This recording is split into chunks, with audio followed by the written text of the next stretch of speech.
I wanted to add this to your, when it comes to sinusoidals, okay? There's up and down, so something bounces up and down. So it could be something that's hanging off a spring, or you name it. There's sideways movement. Somebody can literally be swinging sideways. That is there. And there's circular, right? Like a wheel spinning. And so something is stuck on that wheel and it's like an up and down after all, right? But these are like the most, like the only ones that I know of that you would encounter. Sometimes there's sound. Sound kind of goes up and down, right? So there's always like a min and a max kind of thing, right? So just be prepared for that. That's a very classic sinusoidal situation. Okay, so a pendulum on a grandfather clock, if you don't know what that is, Google it. But it's basically one of those old clocks that have something swinging back and forth. Okay, that's a grandfather clock. A device is measuring the distance as it swings back and forth. At the beginning, the measurements of the pendulum is at the lowest point. So there you go. They're telling you where it starts. Two things, the low, what it is, and also that it starts there. And then it says exactly 2 seconds later, it's at the highest point. It tells you kind of the progression of where it's going to be after in this case. Make a sketch of the distance the pendulum is above the ground as a function of time as it swings back and forth. T0 to T7. I'm going to pause on this and I'm going to go to the determining the sinusoidal. If you see this, they will say sinusoidal equation on the exam. Okay, they will use that. It's sinusoidal or sinusoidal equation, so be familiar with that. So what we will do is I ask you to do this. Draw your 3 lines, and your min in this case is 10 centimeters. Okay, and we're told that our highest point is 42 centimeters. So you've got these 2 numbers given. You find the middle. What's the middle in this case? 26, right? You just add these 2 up. You divide it by 2. You get to 26. So these are your 3 levels that it's jumping in between. We're starting at the bottom. So that means that your progression will be like this. Okay? And we're not told otherwise, so we're assuming that times 0, that's where everything starts. And that 2 seconds later, you're at the highest point. Okay? We don't know our period yet, but we'll figure it out. Period is 2 times 2 seconds. So it's 4 seconds in total. So we're going from 0 to 2, that's halfway there. Another 2 gives you to 4 seconds. So we know that this is 0, this is 4, that is 2. Our X scale, please remember to calculate this, is 1 second increment. 1 second at a time. So that means this is 0, 1, 2, 3, 4. It's always 1 second between. That's the interval that we're going up by on the x-axis. So here we go. To figure out, we have time and we've got height. Make sure you put this together. So at 0 seconds, you're at a height of 10 centimeters. 1 second, 26. At 2, 42. At 3, 26. At 4, you're back to 10. Okay, you should see that progression. L1, L2, sine reg, and here's your equation. Okay, and your equation should be 16 sine of 1.5708x minus 1.57 plus 26, and the 26 makes sense because that is our midline. Before you continue, you should see that there's a 16 difference here, and there's also a 16 difference there. That's called our amplitude. If you don't see that equally spaced out number, then you're in trouble. Something went wrong. So go back to the drawing board. Okay? Make a sketch. When it's a sketch, technically we don't expect too much of you. So in this case, the furthest I go, does it say 2 cycles? So 7 seconds. So you want to make sure this is 2, 4, 6, 8. Maybe I'll just go up by 1. 1, 2, 3, 4, 5, 6, 7. I can do that. Okay, so that's all you would do there. And for your height, you need to make sure you go all the way to 42. So this is 20, this is 40. So your lowest is 10 centimeters. Your highest is 42. Your mid is 26. Okay, and so at zero, you're starting here. At 1, you're there. 2, 3, 4, 5, 6, 7, you're back to the mid, right? So technically, 7, you stop right there. That would be your 7-second mark. And so, but if it says make a graph, we want it to be a little prettier with all the scales and everything figured out. Okay. So that's how you did that one. It's going to be on the video, so if you need to go back to it, here we go. The second one, the average depth of the water at the end of a dock is 6 feet.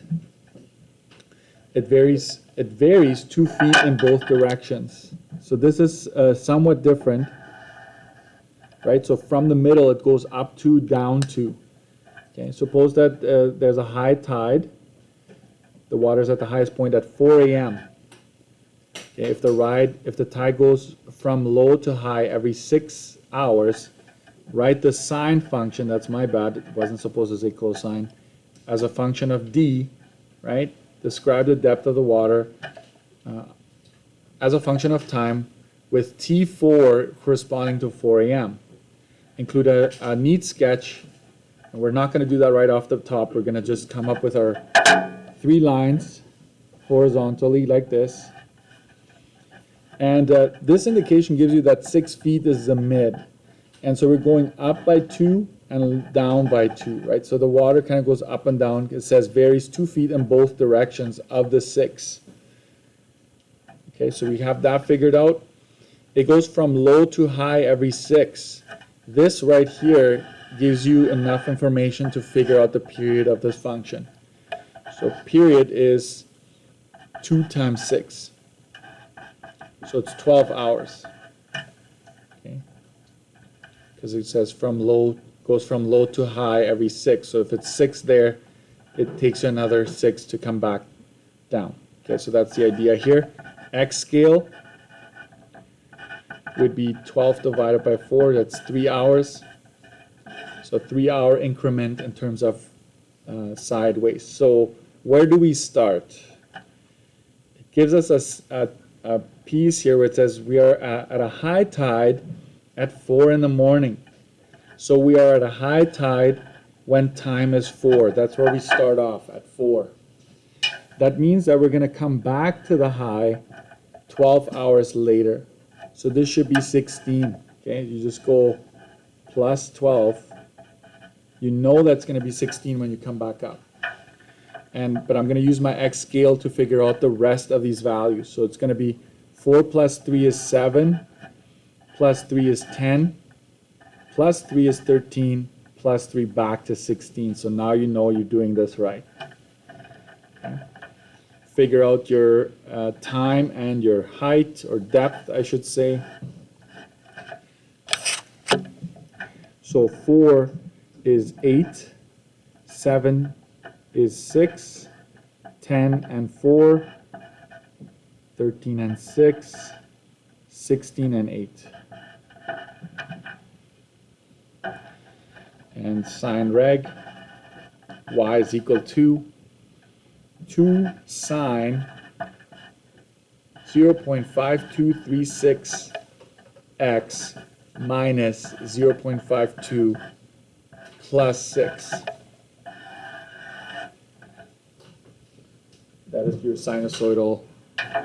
It says make a neat sketch, right? So I kind of didn't give myself a whole lot of room here. Over 24 hours. I'm gonna try my best here. Yeah, use the back. That's probably smarter, right? I'm gonna make this work. So this is time in hours, and this is depth in feet. Okay, so I need to go all the way up to 8. So 1, 2, 3, 4, 5, 6, 7, 8. 2, 4, 6, 8, and 24 hours. So I'm gonna go 5, 10, 15, 20, 25. And just have your lines, right? 4, 6, and 8.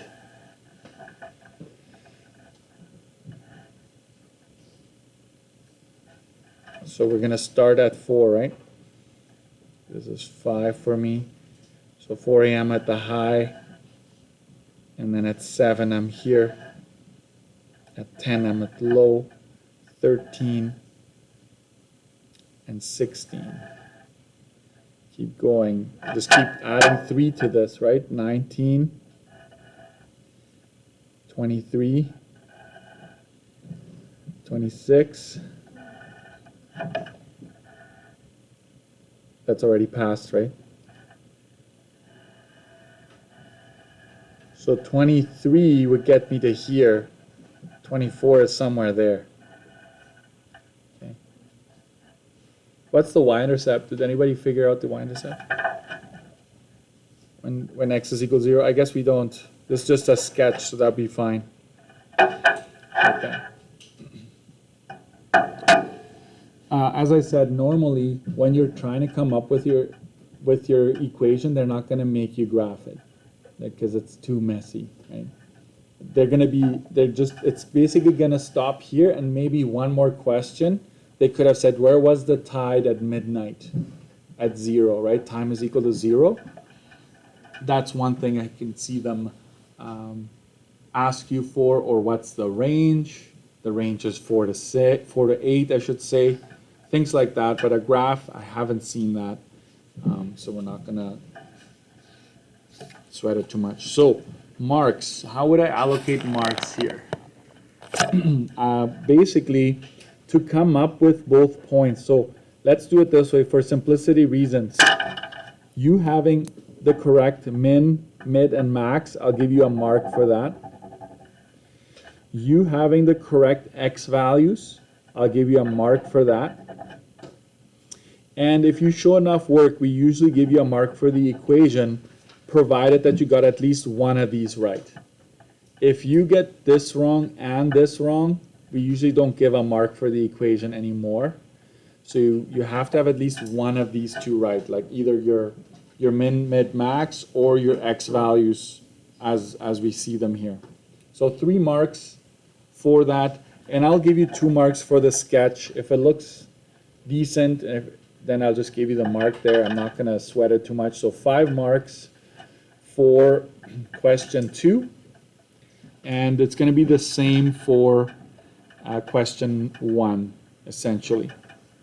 Let's go back to question 1. So 1 mark for the correct y values, I should say, 1 mark for the correct x values, and 1 mark for the equation, and we'll give you 2 marks for the sketch if it looks decent, okay? So 10 marks for this one. Make sure your name and last name is on there. And if you didn't do it, just put NR on it.